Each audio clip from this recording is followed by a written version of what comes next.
Alexander Stone never imagined he'd find someone inside his penthouse at 3 in the afternoon.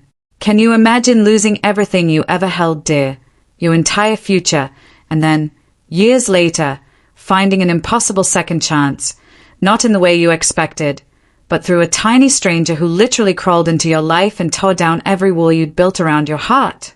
Because that's exactly what happened to me.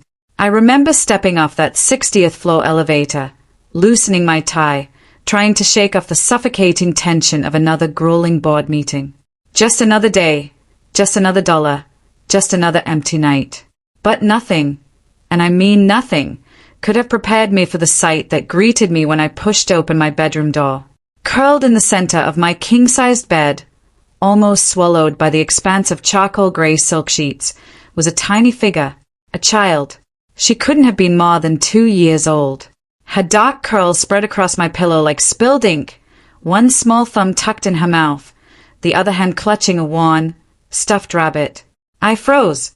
My briefcase slipped from my fingers, hitting the hardwood floor with a dull thud. She didn't stay. But my heart, it started to pound with a rhythm I hadn't felt in 3 agonizing years. Not since that terrible night at the hospital when the doctors had emerged with their sympathetic eyes and devastating news. I moved slowly, as if she might vanish if I rushed. Up close, I could see the unnatural flush on her brown skin, the shallow, labored breaths rising and falling in her small chest.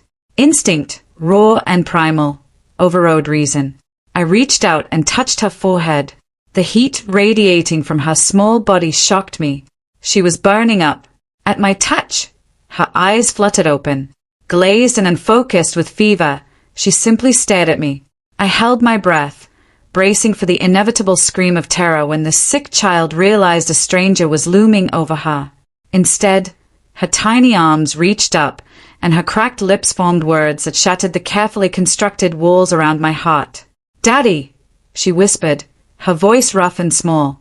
"Don't leave me, Daddy. Stay." The words hit me like a physical blow, stealing the air from my lungs. My knees weakened, and I sank onto the edge of the bed. I couldn't look away from those fever-bright eyes that saw someone else when they looked at me, someone she loved and needed desperately. "My head hurts," she whimpered, fresh tears spilling down her flushed cheeks. "Want Daddy? Please don't go." My throat tightened. 3 years ago, I had imagined a moment like this countless times, dreamed of my own child reaching for me, calling me Daddy, needing me. But that dream had died in a sterile hospital room, wrapped in a blue blanket that had never been used, carried away by nurses who spoke in hushed, reverent tones about loss and grief, and how some things weren't meant to be. My wife, Catherine, hadn't survived the delivery either. In one terrible night, I had lost everything. My wife, my child, my future, my reason for living. "I'm here," I found myself saying, my voice rough with emotions I'd kept locked away for so long. "I'm not going anywhere, sweetheart." Without thinking, I carefully gathered the child into my arms. She was so light, so fragile, burning with fever against my chest. She immediately burrowed into me, her small fist clutching my shirt as if I were a lifeline in a storm. "Daddy's here," she mumbled against my shoulder, and then, more softly, "Love you, Daddy." Something inside me broke and healed simultaneously. Tears I hadn't shed in 3 years burned behind my eyes as I held this small stranger who, somehow, felt like she belonged exactly where she was. A sound from the doorway made me turn. Maria Rodriguez, my housekeeper of 5 years, stood with her hand pressed to her mouth, tears streaming down her face. She was still wearing her cleaning apron, and I could see terror and relief warring in her expression. "Mr. Stone, I am so sorry," she began, her words tumbling out in a rush. I looked everywhere for her. She was playing in the living room, and I went to clean the guest bathroom for just 10 minutes. And when I came back, her voice broke. "She has never gone into your room before. Never. I know the rules. I told her your room was off limits, but she must have wandered in when I wasn't looking. And she's so sick, and I've been so worried." "How long has she been sick?" I interrupted quietly, my hand instinctively moving to stroke the child's sweat-dampened curls. Maria wiped her cheeks with shaking hands. Since last night, the fever started after dinner. I took her to the clinic this morning, but the doctor said it was just a virus, that it would pass. But she keeps getting worse, and she won't eat anything, and she keeps crying for her father. Her voice cracked again. She keeps asking for him, but he left us when she was 6 months old. He walked out and never came back. She doesn't even remember him. But lately, she's been seeing other children with their fathers at the park, and she started asking about her daddy, and I didn't know what to tell her. Maria's shoulders shook with silent sobs. I have to work, Mr. Stone. I'm a single mother. I can't afford to take time off. And my sister, who usually watches her, is out of town for a family emergency, and the daycare won't take sick children. I had no choice but to bring her with me today. I thought she would sleep in the staff room, that she would be quiet. I never meant for her to disturb you. Please, please don't fire me. We have nowhere else to go. Maria, my voice was firm but not unkind. Take a breath. She obeyed, though her hands continued to tremble. How high is her fever? It was 102 this morning, she whispered. I gave her medicine, but I don't know if it's working anymore. I looked down at the child again. 102 had been hours ago. The heat coming off her now suggested it had climbed much higher. I had seen this before, though the memory was wrapped in so much pain I usually couldn't bear to touch it. Catherine, my late wife, had been a pediatric nurse. She had taught me about fevers in children, about when to worry and when to wait, sharing her knowledge during those beautiful months when we had been preparing for our own child. This was a time to worry. What's her name? I asked softly, adjusting my hold as the little girl shifted in my arms. Sophia. Sophia. It meant wisdom. I wondered if her mother knew how much wisdom this tiny girl would teach me in the hours to come. How she would remind me that my heart was still capable of feeling, still capable of love. Call my doctor, I said, reaching for my phone with my free hand. Tell him I need a house call immediately. Tell him it's for a child with a high fever, possibly over 103 by now. Tell him I'll pay whatever he asks. Maria's eyes widened in disbelief. Mr. Stone, you don't have to. I know I don't have to. I met her gaze steadily, and for the first time in 3 years, there was something other than emptiness in my eyes. But I'm going to. Now make the call, Maria. Your daughter needs help, and we're going to make sure she gets it. Dr. Harrison Chin arrived within the hour, his black medical bag in hand, his expression serious as Maria ushered him into the master bedroom. I hadn't moved from my position on the bed, though I had managed to ease myself back against the headboard with pillows supporting me. Sophia was cradled against my chest like she had always belonged there. She had drifted in and out of consciousness, each time waking with a small whimper that tore something deep inside me, each time settling only when I murmured reassurances in a voice I barely recognized as my own, soft, tender, paternal. Mr. Stone, Dr. Chin said, surprise flickering across his usually impassive features as he took in the scene. I wasn't expecting to find you playing nurse.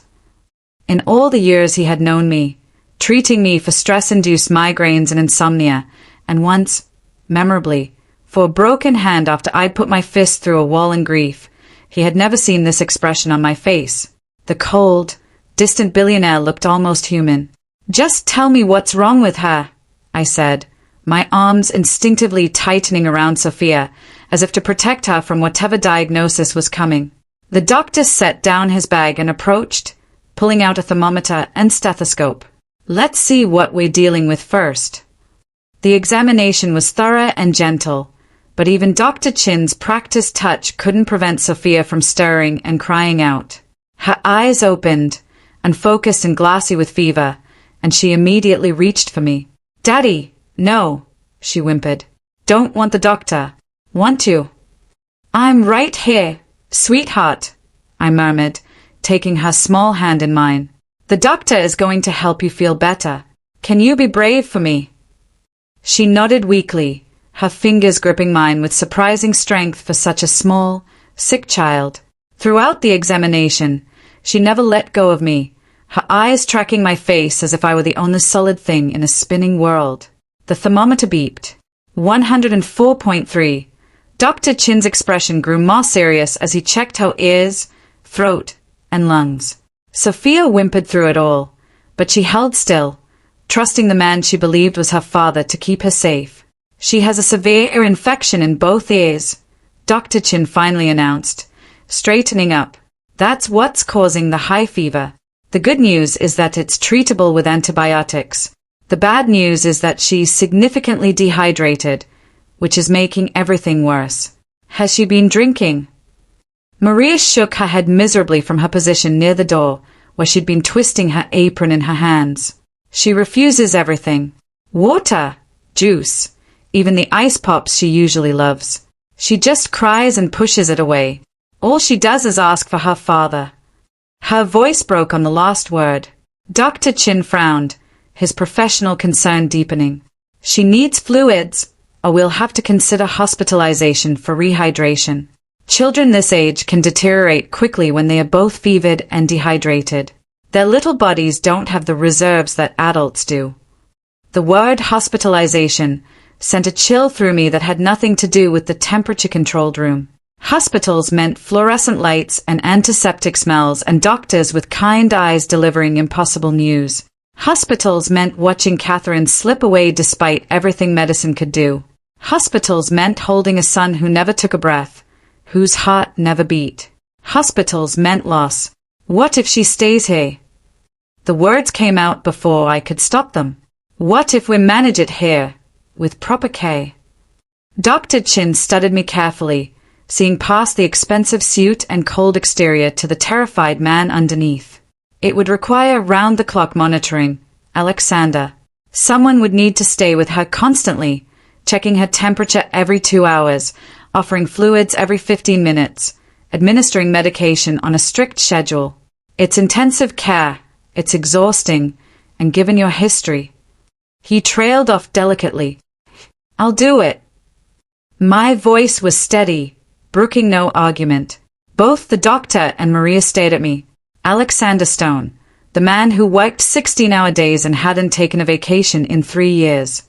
The man whose employees whispered that he had ice in his veins and a calculator where his heart should be, was volunteering to spend the night, multiple nights possibly, caring for his housekeeper's sick toddler.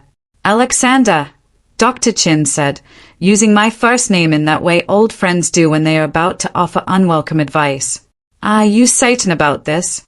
Caring for a sick child is demanding under the best circumstances, but given what happened with Catherine and your son, I worry this might be too much for you emotionally. If something were to go wrong. Nothing is going to go wrong. My jaw set in that stubborn line that both men recognized. It was the expression I wore in boardrooms when I had made a decision that wouldn't be changed, when I decided to acquire a company or launch a product regardless of what my advisors said. But there was something else there, too. Something vulnerable, almost desperate. I looked down at Sophia, who had fallen into a restless sleep against my chest, her flushed cheek pressed over my heart. She thinks I'm her father, I said quietly. She's sick and scared, and she's calling for her daddy. I can't. My voice caught. I can't let her wake up alone in a hospital, crying for someone who isn't coming. I won't do that to her. The unspoken words hung in the air. I know what it's like to lose everything. I won't let her feel abandoned, too. Dr. Chin sighed, recognizing defeat. He had known me for 15 years, had watched me build an empire through sheer force of will. When this man decided something, arguing was pointless. All right, he said, reaching into his bag. Here's the antibiotic. She needs to take it twice a day, starting now. The dosage is based on her weight. Maria, how much does she weigh? 28 pounds, at her last checkup. Dr. Chin nodded, preparing a syringe. I'll also give you fever reducers, both acetaminophen and ibuprofen. You can alternate them every 3 hours to keep the temperature down. Get as much fluid into her as you can. Even a few sips at a time will help. Popsicles, water, juice, broth, whatever she'll take. He pulled out several syringes and bottles, lining them up on the nightstand while explaining dosages and timing. Maria wrote everything down with shaking hands, her gratitude and confusion wearing visibly on her face. "I'll check back first thing in the morning," Dr. Chin said, snapping his bag closed. "But call me immediately if her fever spikes above 105, or if she becomes unresponsive or has difficulty breathing. Do you understand?" I nodded, already reaching for the first dose of medicine. Getting Sophia to take the antibiotic was a battle that broke my heart. She was too weak to fight much, but she turned her head away from the syringe, crying softly, tears streaming down her fevered cheeks. "No," she whimpered. "Yucky. Don't want it." I found myself remembering Catherine's voice, patient and warm, explaining how to give medicine to resistant children. She had practiced on dolls during her pregnancy, laughing as she demonstrated techniques, making me promise to be the same one when our child tried to refuse medicine. "You have to be gentle but insistent," she had said, and always explain why. "Even babies understand more than we think." "Sophia," I said softly, carefully adjusting her so she was looking at me. "I know you don't feel good, sweetheart. I know this tastes bad, but this medicine is magic medicine. It's going to chase away the ouchie in your ears. Can you be brave for Daddy?" Through her fever haze, something in my tone must have reached her. She studied my face with those serious brown eyes, so much wisdom in such a small person, and then slowly opened her mouth. I carefully administered the pink liquid. Sophia grimaced and coughed, her face scrunching up into distaste, but she swallowed it. "Good girl," I murmured, using the damp cloth Maria had brought to wipe her mouth gently. "You're such a good, brave girl. I'm so proud of you." "Proud," she repeated sleepily, the words slightly slurred. "Daddy, proud of Sophia." "So proud," I whispered, pressing a kiss to her burning forehead without thinking. "The bravest girl in the whole world." A small smile curved her lips before her eyes drifted closed again. Maria lingered in the doorway after Dr. Chin left, wringing her hands. "Mr. Stone, I should be the one staying with her. She's my daughter. This is my responsibility, not yours." "When was the last time you slept?" I asked without looking up from Sophia's face. "Properly, I mean." She hesitated. "2 nights ago. Maybe 3. I've been taking extra shifts to save up for her birthday next month. Then go to the guest room and sleep. I need you sharp tomorrow to help spell me. Besides," I added, looking down at Sophia's flushed face with an expression Maria had never seen before, tender, protective, almost reverent. "She seems to think I'm someone important to her right now, someone she needs.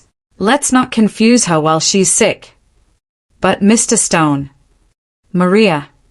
I finally looked up, and there were tears in my eyes that I didn't bother to hide. "Please, let me do this. I swallowed hard. "I need to do this." She understood. This wasn't entirely about Sophia. This was about a man who had lost his chance to be a father, who had built walls around his heart so high that nothing could reach him anymore. This was about a child who had stumbled into his life at exactly the moment both of them needed it most. "Thank you, Mr. Stone," she whispered. "Thank you for caring about my baby." I nodded, unable to speak past the lump in my throat, and Maria quietly left the room. The night stretched before me like an ocean of uncertainty. I had handled billion-dollar deals with less trepidation than I felt watching Sophia sleep fitfully in my arms, her small body radiating heat like a furnace. I had changed into comfortable clothes, something I never did before midnight, and positioned myself against the headboard with pillows supporting my back. Sophia lay against my chest, her stuffed rabbit tucked between us, one of her hands resting over my heart. Every breath she took seemed labored. Every small whimper sent my pulse racing. I had faced down corporate raiders and hostile takeovers without flinching, but this tiny child had reduced me to a nervous wreck in a matter of hours. At 8 o'clock, I gave her the first dose of fever reducer. She woke long enough to take it from the syringe, her eyes finding mine in the dim lamplight. "Daddy," she murmured. I'm here, baby girl. Right here. Don't go. Never. I promised, and meant it with an intensity that terrified me. She fell back asleep with a sigh, and I settled in for the long haul. I set alarms on my phone, every 2 hours to check her temperature, every 3 hours to alternate medications, every 15 minutes to try to get her to drink something.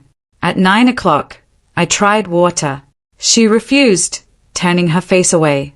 At 9:15, I tried juice. She took a tiny sip before pushing the cup away. At 9:30, I tried ice chips. She let one melt in her mouth before shaking her head. By 10 o'clock, my shirt was soaked with her sweat and possibly my own anxious perspiration. I called down to the kitchen, empty at this hour, but I had connections. Within 20 minutes, a security guard delivered a tray of popsicles in various flavors, along with chicken broth and ginger ale. At 10:30, Sophia woke crying. Not the fussy crying of a tired child, but the heartbroken sobbing of someone in pain. It hurts, she wailed, her small hands going to her ears. Daddy, it hurts so much. I felt helpless in a way I hadn't since the night I lost everything. All my money, all my power, all my success. None of it could take away this child's pain. I know, sweetheart. I know, I murmured, rocking her gently. The medicine is going to help, but it needs a little more time to work. Can you be brave for just a little longer? Can't. She sobbed. Hurts too much. Wanted to stop. I pressed my lips to her forehead, feeling the fever raging beneath her skin. I'm so sorry, baby. I'm so sorry you're hurting. But Daddy's got you. Daddy's not going to let go. Sophia clung to me, her tears soaking my shirt, her small body shaking with the force of her crying. I held her and rocked her, murmuring nonsense words of comfort, singing half-remembered lullabies that Catherine used to hum while folding baby clothes, doing everything I could think of to ease her suffering. Tell me a story, Sophia finally whimpered. Mama tells stories. Daddy tells story. My mind went blank. I couldn't remember the last time I told a story. Business. Presentations. Yes. Quarterly reports? Certainly. But a story for a sick child. Then I remembered.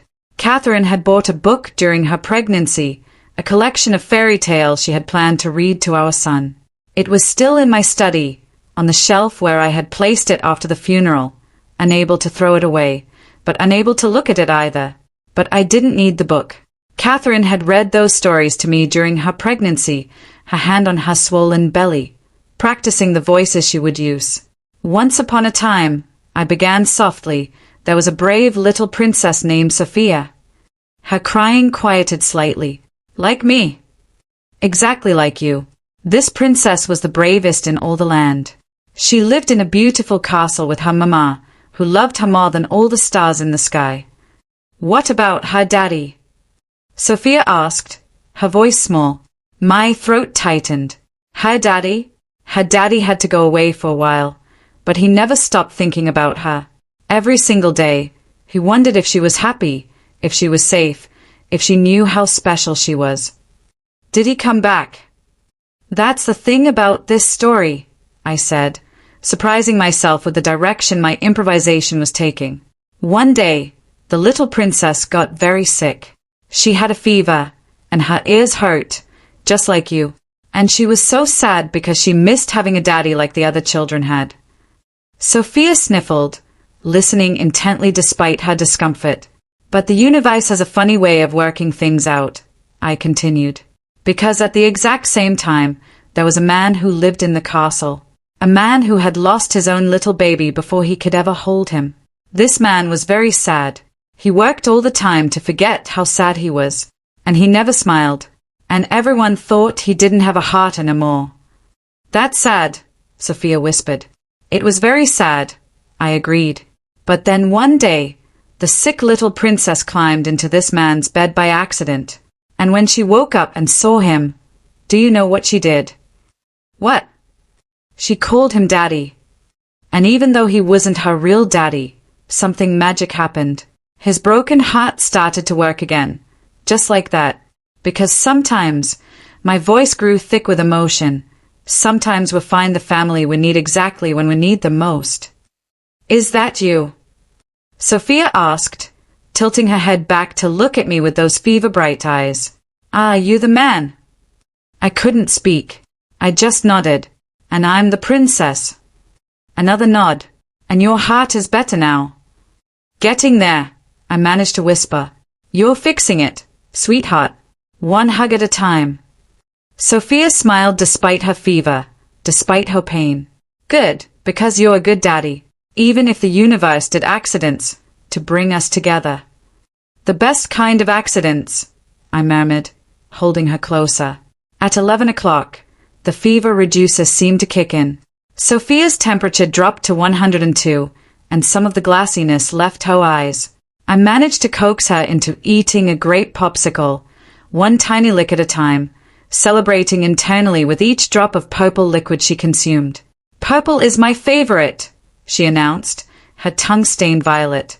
Mine, too, I lied, though I was quite certain it would become my favorite by morning. At midnight, Maria knocked softly and entered, looking rested, but anxious. How is she? Fever's down to 102. She drank maybe 4 ounces of popsicle. She's been awake on and off, mostly in pain, but the antibiotic should start working by morning. Maria approached the bed, reaching out to stroke her daughter's cheek. Sophia stirred but didn't wake. Mr. Stone, I don't know how to thank you for this. Don't thank me, I said quietly. She's teaching me how to be human again. That's more valuable than anything I could do for her. Maria's eyes filled with tears. She really thinks you're her father. When she's better, when the fever breaks and she's thinking clearly again, she'll remember that you're not. It's going to break her heart. The thought hit me like a punch to the gut. I hadn't considered that. In my mind, I had already started thinking in terms of when Sophia feels better, and next time Sophia gets sick, and Sophia's birthday next month. I hadn't thought about the moment when this borrowed fatherhood would end. We'll figure it out, I said, though my arms tightened around the sleeping child. We'll find a way to make sure she's not hurt. But even as I said it, I knew the truth. When Sophia woke up healthy and realized I wasn't her daddy, one of us was going to have our heart broken. I was very afraid it might be me. The hours between midnight and dawn were the longest of my life. I dozed fitfully, my body trained by years of corporate Wi-Fi to function on minimal sleep, but my mind never fully rested. Every small sound Sophia made brought me instantly alert, my hand moving to her forehead to check her temperature, my heart racing until I confirmed she was still breathing steadily. At 2 a.m., her fever spiked again. 103.8. I administered medication with hands that shook slightly, whispering encouragement when Sophia whimpered and tried to refuse. I know, baby girl. I know you're tired of medicine, but this is the magic kind. Remember? It makes the ouches go away. Daddy's magic, Sophia mumbled, already half asleep again. You make ouches better. If only it were true, I thought, watching her drift off. If only I had that power to heal with a touch, to take away pain with my presence. But all I could do was hold her and wait and pray to a God I hadn't spoken to since the night I lost Catherine. At 3 a.m., my phone buzzed with an email notification. My assistant, confused by my absence from the early morning conference call they had scheduled with Tokyo. I typed a one-handed response, cancel all meetings until further notice. Family emergency. I had never used those words before, had never had family to have an emergency with. The phrase felt foreign and natural all at once. At 4 a.m., Sophia woke crying again, disoriented and frightened. Where's Mama? Want Mama? Where am I? You're safe, sweetheart. Mama's sleeping in the next room. You're in Daddy's bed because you were sick. Remember? But she was too fevered and confused to remember. She thrashed in my arms, crying for Maria, and I felt something in my chest crack. I was a placeholder, a stand-in for the father she deserved and didn't have. When the fever broke and clarity returned, she would realize she had spent the night in a stranger's arms. I'll get your mama, I said softly, carefully extracting myself from the bed. But the moment I moved away, Sophia's crying intensified into panic. No, Daddy, don't leave. You said you wouldn't leave. You promised. She was getting hysterical, her fever-flushed face streaked with tears, her small hands reaching desperately for me. I scooped her back up immediately, my heart hammering. I'm here. I'm here. I'm sorry. I'm not leaving. I carried her to the guest room where Maria had fallen asleep, still fully clothed on top of the covers. The exhaustion of single motherhood had claimed her the moment her head hit the pillow. I hesitated in the doorway, Sophia clinging to me like I was the only solid thing in her world. Gently, I shook Maria's shoulder. She woke with a start, immediately alert in the way of mothers everywhere. Sophia, what's wrong? She's asking for you. She's confused from the fever. But when Maria reached for her daughter, Sophia buried her face in my neck and cried, No! Want Daddy. Mama, tell Daddy not to go away like other daddies do. Maria's face crumpled. Oh, my baby girl, Mija, Mr. Stone isn't. She stopped, looking at me helplessly. It's all right, I said quietly. Sophia, Mama's right here. See? She's not going anywhere. And I'm not going anywhere either. We're both staying with you. Maria followed us back to the master bedroom, and the three of us settled on the huge bed. Sophia in the middle, me on one side, Maria on the other. Sophia held one of each of our hands, her small fingers linking them together. Both stay, she mumbled, her eyes already drifting closed. Mama and Daddy both stay. Over Sophia's head, Maria and I's eyes met. Hers were full of apology and gratitude and confusion. Mine? I wasn't sure what they showed, but Maria's expression softened when she looked at me. Thank you, she mouthed silently. I just nodded and settled back against the pillows, Sophia's hands still gripping mine, warm with fever, but trusting completely. At 5:30 a.m., the fever broke. Not completely, but enough. Her temperature dropped to 101, and for the first time in 12 hours, she fell into a deep, restful sleep. The tense lines of pain eased from her small face, and her breathing became regular and peaceful. I watched the dawn paint colors across my bedroom ceiling, golds and pinks and soft oranges, and felt something I hadn't felt in 3 years. Hope. Fragile and terrifying, but real. Maria had fallen back asleep beside her daughter, one protective hand on Sophia's back. Mother and child, safe and resting in my home, in my bed, in my care. Dr. Chin arrived at 7 a.m. as promised, looking well-rested and professional.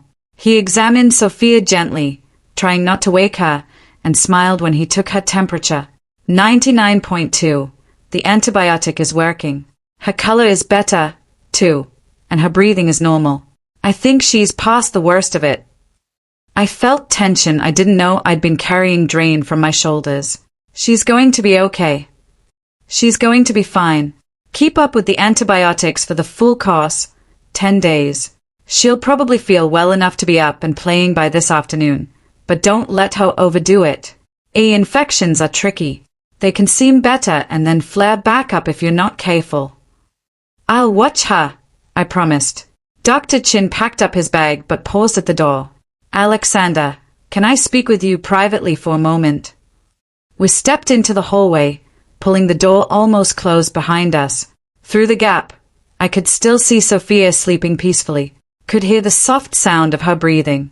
I need to ask, Dr. Chin said carefully. What's your plan here? Plan? That little girl in there thinks you're her father. What happens when she's well enough to understand the truth? Have you thought about that? I've thought about nothing else since midnight, I admitted. And I don't have an answer, but I know I can't just pretend this didn't happen. I can't go back to the way things were before yesterday. Dr. Chin studied my face. You know you can't replace your son, right? Sophia is a beautiful child, and she clearly needs a father figure in her life.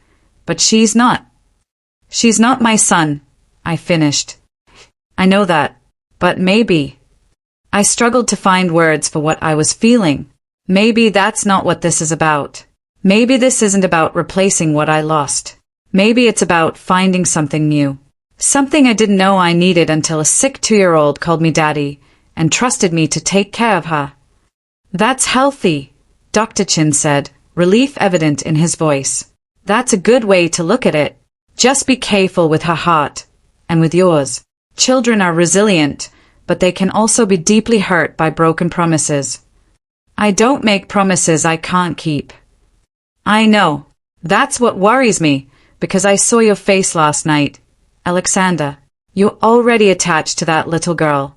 If her mother decides to leave your employ, if she takes Sophia away, Maria isn't going anywhere. I'm going to make sure of that. There was steel in my voice, the tone of a man making a decision that wouldn't be unmade. Dr. Chin recognized it instantly. Just talk to Maria. Make sure you're both on the same page before anyone's heart gets broken, especially Sophia's. After Dr. Chin left, I stood in the hallway for a long moment, thinking about promises and hearts and the strange way life sometimes gave second chances. When I returned to the bedroom, Sophia was awake. Really awake for the first time since I had found her. Her eyes were clear, her cheeks still flushed, but no longer alarmingly so. And she was looking around the room with curiosity. When she saw me, she smiled. Daddy. My heart clenched. How are you feeling? My ears still hurt, but not as much. And I'm thirsty. That's good. Being thirsty is very good. Let's get you some juice. I poured apple juice from the pitcher Maria had left on the nightstand, and Sophia drank it eagerly, finishing the entire cup. Color was returning to her cheeks with each passing minute. Maria stared and woke, immediately reaching for Sophia. Mija, how do you feel? Better, Mama. Daddy took good care of me all night. He told me a story about a princess who found a daddy when she needed one most. Maria's eyes met mine over Sophia's head. There was a question there, and a fear, and maybe even a little hope. Mr. Stone, Maria began carefully. Could we talk after Sophia has some breakfast? Maybe. I nodded. Of course. Why don't we get this little one some food first? What do you usually eat for breakfast, Sophia? Pancakes, she said enthusiastically, then drooped a little.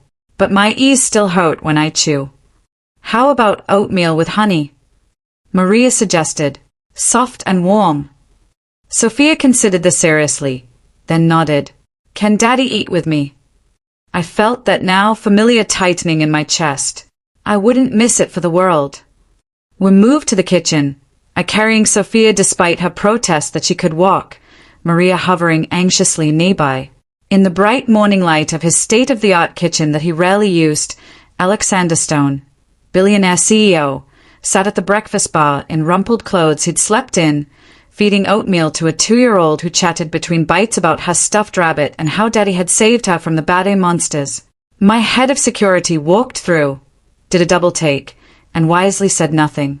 After breakfast, Sophia was installed on the living room couch with cartoons and her rabbit, her energy already flagging again.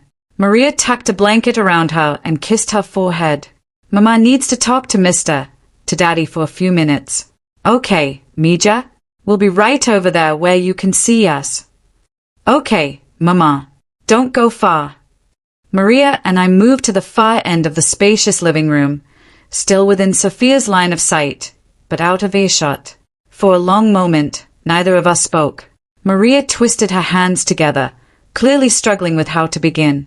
Mr. Stone, she finally said, I need to know what happens next. What do you want to happen next? She looked surprised by the question. What I want? Mr. Stone, it doesn't matter what I want. You're my employer. You make the decisions. Not about this, I said firmly. Maria, your daughter spent the night in my arms calling me Daddy. That changes things. We need to be honest with each other about what this means and where we go from here. And that starts with you telling me what you want. Maria's eyes filled with tears. I want my daughter to be happy. I want her to feel safe. I want her to have what I can't give her. A father who loves her and protects her and stays. Her voice broke on the last word. Sophia's father left when she was 6 months old. He said he wasn't ready to be a parent, that he felt trapped. He walked out and I haven't heard from him since. No child support, no visits, nothing. And I've tried so hard to be enough for her, Mr. Stone. I work constantly to provide for her, but I see the way she looks at other children with their fathers at the park. I hear her ask why she doesn't have a daddy, and it breaks my heart because I can't fix that for her. What if someone else could? I asked quietly. Maria's head snapped up. What? What if Sophia could have a father figure in her life? Someone who's already shown he's willing to stay up all night taking care of her. Someone she's already attached to. Someone who... I swallowed hard. Someone who needs her as much as she needs him. Mr. Stone, are you saying? I don't know exactly what I'm saying yet, I admitted. But I know I can't go back to how things were before yesterday. I can't pretend that little girl didn't climb into my bed and my heart. I can't pretend I don't care what happens to her. Maria was crying openly now. She's not your responsibility. You don't owe us anything. This isn't about responsibility or obligation. This is about... I struggled for words. 3 years ago, I lost everything. My wife, my son, my future. I've been going through the motions ever since. Working myself to exhaustion so I don't have to feel anything. And then Sophia called me daddy. And something inside me came back to life. I felt something again. Maria. For the first time in 3 years, I felt something other than grief. I looked across the room at Sophia, who was drowsing on the couch, her stuffed rabbit clutched to her chest. I'm not trying to replace my son. I know Sophia isn't mine biologically, but maybe that doesn't matter. Maybe what matters is that she needs a father, and I need to be a father, and somehow fate, or luck, or God put us in the same place at the same time. You want to be her father. Maria's voice was barely a whisper. Truly, I want to try, if you'll let me. I'm not asking to take her from you, Maria. I'm asking if we can figure out a way for me to be part of her life. Part of both your lives. I don't know what that looks like yet. Maybe it means you both move into the guest suite here so Sophia can have stability and you can have help. Maybe it means I become Uncle Alexander, and I'm the person you call when she's sick or scared. Maybe it means something else entirely. But I know I can't walk away from her. I can't be another man who leaves Sophia. Maria pressed her hands to her mouth, tears streaming down her face. Do you understand what you're offering? 2-year-olds are exhausting, Mr. Stone. They have tantrums and ask, why, 1,000 times a day and get sick in the middle of the night. They are expensive and messy, and they need constant attention. This isn't like running a company. You can't delegate being a parent. I know, or at least I'm beginning to understand, but I'm willing to learn if you're willing to teach me. Why? Maria asked desperately. Why would you do this? You could have any life you want. You could date someone, remarry, have biological children of your own someday. Why tie yourself to a housekeeper's child? I moved to the couch and knelt beside Sophia. In her sleep, she reached out and her small hand found mine, gripping it instinctively. My heart swelled within. Emotion I thought had died 3 years ago. Because this little girl trusted me when she was scared, because she called me daddy, and believed I would keep her safe. Because for the first time since I lost Catherine, I felt like I had a purpose beyond making money. I looked up at Maria. I have more money than I could spend in 10 lifetimes. I have power and success and respect. But until yesterday, I didn't have a reason to come home. I didn't have anyone who needed me just for being me, not for what I could give them or do for them. I stroked Sophia's hair gently. She doesn't know I'm a billionaire. She doesn't care about my companies or my portfolio. She just wanted her daddy to make her feel better. And I did. For one night, I was exactly who someone needed me to be. Do you have any idea how precious that is? Maria sank into a chair, overwhelmed. This is insane. 24 hours ago, You were my employer who I barely spoke to. Now you're saying you want to be my daughter's father. I'm saying I want the chance to try. We can take it slowly. We can see how it goes. But Maria, I'm asking you to give us a chance. Let me be in Sophia's life. Let me help you raise her. Let me be the father she's looking for, and the father I never got to be. And when she realizes you're not actually her father, when the fever haze clears and she understands you're Mr. Stone, her mother's employer, then we tell her the truth in a way she can understand. We tell her that sometimes families are made, not born. That sometimes the universe brings people together who need each other. We tell her that I may not be her biological father, but I want to be her daddy anyway, if she'll have me. Sophia stayed, her eyes opening slowly. She looked at me, then at her mother, and smiled sleepily. Daddy's still here, and Mom is here, too. We're all together. Yes, Mija, Maria said softly, a decision crystallizing in her eyes. We're all together. She looked at me and nodded slowly. Okay, we'll try. But Mr. Stone. Alexander, I corrected. If we're going to do this, you should probably call me Alexander. Alexander, she amended, testing the name. If we do this, we do it right. Sophia's heart is involved now. You can't decide in a month or year that this is too hard and walk away. If you're going to be her father, you're committing to being her father through tantrums and teenage years and everything in between. Do you understand? I understand. And I'm in. Completely. Sophia reached up and patted my cheek. Daddy looks serious. It's okay, Daddy. You don't have to be scared. I'll teach you how to be the best daddy ever. I laughed, and it was a sound I hadn't made in 3 years. Genuine, full of joy and hope and possibility. I'm counting on it, sweetheart. The next few weeks transformed my life in ways I couldn't have imagined. The space suite in my penthouse, 3 bedrooms that had sat empty and unused, became home to Maria and Sophia. I hired decorators who specialized in children's rooms, and within a week, Sophia had a bedroom that looked like a princess castle, complete with a canopy bed, bookshelves full of stories, and a toy chest that seemed to refill magically whenever she emptied it. Alexander, this is too much, Maria protested when she saw the transformation. She doesn't need all this. Maybe not, I agreed, watching Sophia squeal with delight as she discovered a dollhouse nearly as tall as she was. But I do. I need to give her things. I need to make her smile like that. I was learning, slowly but surely, what it meant to be a father. The first morning Sophia woke up in her new room. She came padding into my bedroom at 6 a.m., climbing into my bed and announcing that she was hungry. I had panicked slightly. Maria had already left for an early dentist appointment, trusting me to handle breakfast. What do you want to eat? I had asked, carrying Sophia to the kitchen. Pancakes? Right. Pancakes? I can do that. I couldn't do that. I had never made pancakes in my life. I stood in my designer kitchen, Sophia watching me expectantly from her new booster seat at the breakfast bar, and pulled out my phone to search how to make pancakes for toddlers. The first batch burnt. The second batch was somehow both raw in the middle and crispy on the edges. The third batch was oddly shaped, but edible. Sophia took a bite and wrinkled her nose. These aren't like Mama's pancakes. No, I admitted, looking at the disaster of my kitchen.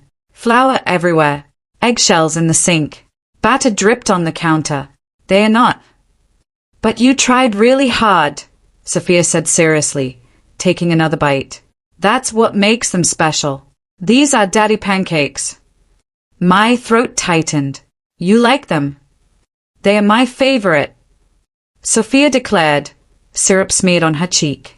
Because you made them just for me. I learned that 2-year-olds asked why about everything. Why was the sky blue? Why do birds fly? Why couldn't she have ice cream for breakfast? Why did she have to take a nap? Why was Daddy's hair getting gray? I learned that tantrums happen without warning and for incomprehensible reasons. The wrong color cup could trigger tears. The wrong way of cutting a sandwich could cause a meltdown. But I also learned that those same tantrums could be diffused with patience, distraction, and sometimes just holding her until the storm passed. I learned that bedtime stories were sacred. Every night, Sophia insisted I read at least 3 books, and she corrected me if I tried to skip pages or speed through parts. She had her favorites memoized and would not tolerate any deviation from the text. "You have to do the voice, Daddy," she would insist. "The bear has to sound like this." And she would demonstrate. And I, billionaire CEO, would mimic bear voices while my daughter dissolved into giggles. I learned that sick days were terrifying. The first time Sophia spiked another fever, just a mild one from a cold, I nearly called an ambulance. Maria talked me down, showing me how normal childhood illnesses were. But I still stayed up all night watching her breathe, remembering those awful hours when I had thought I might lose her. But I also learned about joy, uncomplicated joy. Sophia's laughter when I chased her around the apartment making monster noises. Her excited babbling about her day at the park. The way she insisted on helping with everything I did, even when her help made tasks take 3 times as long. The absolute trust in her eyes when she reached for my hand crossing the street. The first time she introduced me to someone as my daddy, my heart nearly stopped. We were at the park, and another child had asked Sophia who the man with her was. "That's my daddy," Sophia had said proudly, as if it were the most natural thing in the world. The other child's mother had looked at me with confusion, clearly noting that I was white and Sophia was Latina, but Sophia's certainty had been absolute. I had waited for someone to question it, to call me out as an imposter. Instead, the mother had just smiled and said, "He seems like a wonderful father. Your daughter is lucky." Your daughter. The words had echoed in my head for days. Maria watched it all with a mixture of gratitude, wonder, and slight disbelief. She had expected my interest to fade once the reality of parenting set in. She had prepared herself for the moment when I would realize this was too much, too complicated, too demanding of my time. That moment never came. Instead, she watched me cancel important meetings to attend Sophia's music class. She saw me leave the office early, something his employees whispered about with shock, to be home for dinner. She observed me sitting on my $1,000 suit on the bedroom floor, building block towers for Sophia to knock down, laughing each time she squealed, "Again, Daddy, again!" "I don't understand," she said to me one evening after Sophia had gone to bed. We had fallen into a routine of having tea together after putting Sophia down, debriefing about the day. "Don't you miss your old life? The freedom to work late, to travel for business, to not have your schedule dictated by a toddler's needs?" I considered the question seriously. I thought I would. The first few days, I kept waiting to feel trapped or resentful. But Maria, my old life was empty. I was successful and miserable. Now I'm tired all the time. I have stains on my clothes I can't identify. And I've watched the same episode of a cartoon about talking animals at least 40 times. I smiled. And I've never been happier. Sophia needs me, yes. But I need her, too. She reminds me every day that there's more to life than profit margins and stock prices. She's teaching me how to live again. "She loves you," Maria said softly. "Really loves you. Not just because you buy her things or read her stories. She loves you because you show up, because you stay, because you're choosing to be her father, even though you don't have to be." "I do have to be," I corrected. "Not because of obligation, but because I can't imagine my life without her in it anymore. She's my Maria." For the first time, I felt I could say it. Maybe not by blood, but in every way that matters. She's my daughter. The words felt right, like they had been waiting 3 years to be spoken. Maria's eyes filled with tears. "You mean that?" "With everything I am." "Then I think it's time we make it official. Or at least, more official. Time to tell Sophia the truth, but in a way she can understand." We chose a Saturday afternoon when Sophia was well rested and happy. I had taken her to the park that morning, pushing her on the swings until my arms ached, and she was now content with a snack and her favorite stuffed rabbit. Sophia. Maria began gently, sitting beside her daughter on the couch. I sat on Sophia's other side. Mima wants to talk to you about something important. Is that okay? Sophia nodded seriously, sensing this was a grown-up conversation. Mima, do you remember when you were sick? When you woke up in Mr. Stone's bed?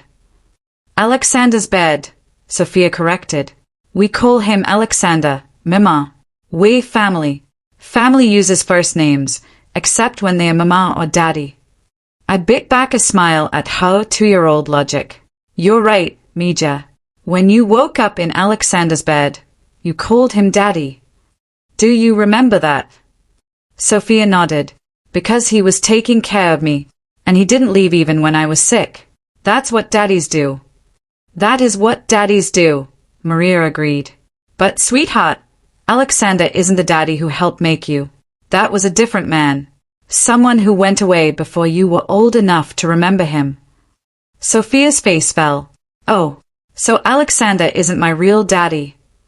Well, that's the thing, I said, taking her small hand in mine. What makes someone a real daddy? Is it just biology? Just being the person who helped make you? Or is it more than that? Sophia considered this with a seriousness only a small child could bring to philosophical questions. I think a real daddy is someone who loves you and takes care of you and stays, even when things are hard. I think so too, I said, my voice thick with emotion. And Sophia, I love you. I want to take care of you, and I'm never, ever leaving. So even if I'm not the man who helped make you, I'd like to be a real daddy anyway. If you want me to be, you will be my daddy. Sophia's eyes were wide, even though we don't match. She held up her brown arm next to my pale one, something she had clearly been thinking about. Families don't have to match on the outside, Maria said gently. They match on the inside, in their hearts. And Alexander's heart matches ours, doesn't it? Sophia looked at me searchingly, and I found myself holding my breath. Everything I had built over the past weeks, all the love I had invested, came down to this moment. She could reject me, could say she wanted her real father, could decide I wasn't enough. Instead, she threw her arms around my neck and hugged me with all her might. I want you to be my daddy, she said fiercely. Forever and ever, because you're the best daddy in the whole world, and I love you more than ice cream, and that's the most I can love anything. I hugged her back, tears streaming freely down my face for the second time since meeting this remarkable little girl. I love you too, Sophia, more than I thought I could love anything ever again. She pulled back and patted my wet cheeks. Why are you crying, Daddy? Are you sad? No, sweetheart. I'm happy. Sometimes people cry when they are really, really happy. That's silly, Sophia declared. But she kissed my cheek anyway. But okay, you can cry if you're happy. I give you permission. Over her head, Maria mouthed, "Thank you," to me, her own cheeks wet with tears. So, I can still call you Daddy? Sophia asked, wanting to be absolutely sure. Always, I promised. I'm your daddy now. Your forever daddy. The kind that stays. Good, Sophia said, satisfied. She wiggled down from the couch and grabbed my hand. Now come play dolls with me. Daddy has to be the prince and Mama can be the queen and I'm the princess and we all live in the castle together and nobody ever leaves. As I let myself be pulled towards Sophia's room, I caught Maria's eye. She smiled at me with such warmth and gratitude that I felt my chest expand with something I had thought died 3 years ago. 6 months later, I stood in a judge's chambers with Sophia holding one hand and Maria holding the other. The adoption papers were spread across the desk, official and intimidating. But the judge, a woman in her 60s with kind eyes, was smiling at us. Mr. Stone, I've reviewed your petition and I have to say this is one of the most unusual cases I've seen. You're not married to Ms. Rodriguez. Yet, you're seeking to adopt her daughter. Yes, Your Honor, I said firmly. Sophia is my daughter in every way that matters. I've been her father for the past 6 months. I want to make it legal so she has the security of knowing I can't go anywhere, that I'm his permanently. The judge looked at Maria. Ms. Rodriguez, you're in agreement with this arrangement? Completely, Your Honor. Alexander has been a blessing in our lives. He loves Sophia as if she were his biological child. He's reliable, patient, and devoted. I couldn't ask for a better father for my daughter. And Sophia, the judge said, addressing the little girl directly, do you understand what's happening today? Sophia nodded solemnly. She was wearing a special dress that I had bought for the occasion. Purple, her favorite color, with a twirly skirt she couldn't resist spinning in. Today, Daddy becomes my forever daddy. On paper and everything. The judge smiled. That's exactly right. How do you feel about that? Happy, Sophia said simply, because Daddy promised he would stay. And now the promise is even more official. Mama says when things are official, they're super real. Your mama is very wise, and you're a very lucky little girl to have people who love you so much. I know, Sophia agreed without a trace of arrogance.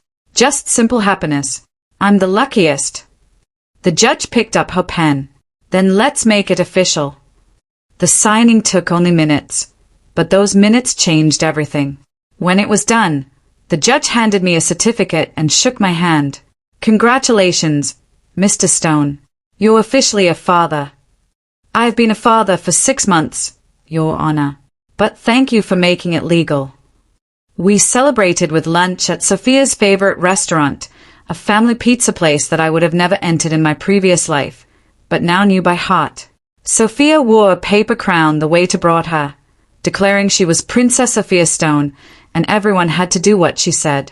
Princess Sophia decrees that Daddy has to eat this mushroom, she announced, putting one on my plate. Does Princess Sophia decree that she has to eat her vegetables? I counted. Sophia considered this carefully. Princess Sophia decrees that everyone eats 3 vegetables, even princesses. That's fair. Very fair, Your Honor, I agreed, making her giggle. Later that night, after Sophia was asleep in her castle bed, I sat in my study with a glass of whiskey and the adoption certificate. Maria found me there, staring at the paper with an expression she couldn't quite read. Regrets? She asked softly. Not even one, I said immediately. I was just thinking about how strange life is. 3 years ago, I thought my chance of being a father was gone forever. I thought I would spend the rest of my life alone, working myself to death to avoid feeling anything. And then a sick 2-year-old climbed into my bed and called me Daddy. And everything changed. She saved you, Maria said, just like you saved her. We saved each other. I set down the certificate carefully. Maria, I've been thinking, this arrangement we have, you and Sophia living here, us co-parenting, it works. It works really well, but I wonder if we should make some other things more official. Maria tensed slightly. Alexander, if this is about marriage. It's not, I assured her quickly. I know we're not in love and I'm not proposing, but I've been thinking about adoption again. About me adopting Sophia, which we just did, but also about you. You shouldn't just be my employee. You're family, and I want to make sure you're both protected. I pulled out some papers my lawyer had prepared. I've had these drawn up. They establish a trust for Sophia's education and future. They also ensure that you have financial security regardless of what happens. If I die, if something changes, whatever, you'll never have to worry about taking care of her alone again. Maria's hands shook as she looked at the papers. Alexander, this is millions of dollars. Money I have and don't need. Money that should go to my family. And you're my family now. Both of you. I need to know you'll be okay. That Sophia will be okay. Please let me do this. Why? Maria asked, tears in her eyes. Why are you so good to us? Because Sophia taught me how to love again. Because you trusted me with the most precious thing in your life. Because somewhere in the past 6 months, you two became the most important people in my world. And because I finally understand what Catherine tried to tell me when she was pregnant. I smiled sadly at the memory. She used to say that having a child wasn't about biology or perfection. It was about showing up every day and choosing to love someone, even when it was hard. I didn't fully understand then. I was so focused on the baby being ours, on the biology of it all. But she was right. Love is a choice. Family is a choice. And I choose you and Sophia every single day. Maria moved around the desk and hugged me tightly. Thank you. For everything. For being the father Sophia deserves. For being the family we needed. Thank you for letting me be part of yours. We pulled apart, both wiping our eyes and laughing at our tears. Sophia is right, Maria said. We do cry a lot when we're happy now. Maybe that's a good thing. Maybe it means we're finally letting ourselves feel things. Upstairs in her castle bedroom, Sophia stirred in her sleep. In her dreams, she was having an adventure with her daddy, fighting dragons and saving kingdoms, and always coming home to where they belonged. When she woke the next morning and padded into my room, as she did every morning, I was already awake, sitting up in bed with my laptop, preparing for a video conference. When I saw her, I immediately closed the computer and lifted her onto the bed. Good morning, sweetheart. How did my girl sleep? Good, Sophia yawned, snuggling into my side. I dreamed about us. We were heroes. You saved me from monsters, and I saved you from being sad. And then we went home to our castle and had pancakes. That sounds like a pretty great dream. It wasn't a dream, Daddy. It's what really happened. You saved me from being sick, and I saved you from being lonely. And now we live here together and sometimes have pancakes. My throat tightened. Out of the mouths of babes, as they said. She had summarized our entire story in 3 sentences. You're right, I said, kissing the top of her head. That's exactly what happened. We saved each other. Maria appeared in the doorway, smiling at the sight of us together. Breakfast, she asked. Pancakes, Sophia announced. Daddy pancakes. Those are my favorite. Maria said with a wink at me. We went to the kitchen together. Father, mother, and daughter who had found each other in the most improbable way. My burnt, misshapen pancakes had become a family tradition. Sophia's laughter filled the spaces that had been silent for too long. Maria's presence reminded us both that families came in all shapes and sizes, and all of them were valid. As I flipped pancakes and Sophia provided enthusiastic, if not helpful, assistance, and Maria set the table, I realized something profound. I had thought losing Catherine and my son had been the end of a story, but it had only been the end of one chapter. This was the beginning of a new one. A chapter about second chances and unexpected blessings. A chapter about a billionaire who learned that the most valuable things in life couldn't be bought or sold. They could only be given and received with an open heart. A chapter about a little girl who had lost a father and found a daddy. A chapter about a family that chose each other. And as Sophia smeared syrup on her cheek and declared these the best daddy pancakes ever, I knew that this was the life I was meant to live. Not the one I had planned, but the one I had been given. The one that had started with 4 words from a feverish child. Don't leave me, Daddy. I hadn't left. I had stayed. And in staying, I had found my way home. Love isn't always the family you're born with. Sometimes it's the family that finds you when you need them most. And sometimes the greatest blessing is the one you never saw coming. Sophia looked up at me with syrup-sticky fingers and a smile that lit up the room. I love you, Daddy. I love you, too, Princess, forever and always. And in that moment, in a kitchen filled with burnt pancakes and childish laughter and hard-won happiness, I finally understood what it meant to be complete. I had found my home. I had found my family. I had found my purpose, all because a sick little girl had called me Daddy, and I had been brave enough to answer. What do you all think? Have you ever had one of those unexpected moments that completely changed your path, or met someone who healed a part of you thought was broken forever? Let me know in the comments below. I'd really love to hear your stories.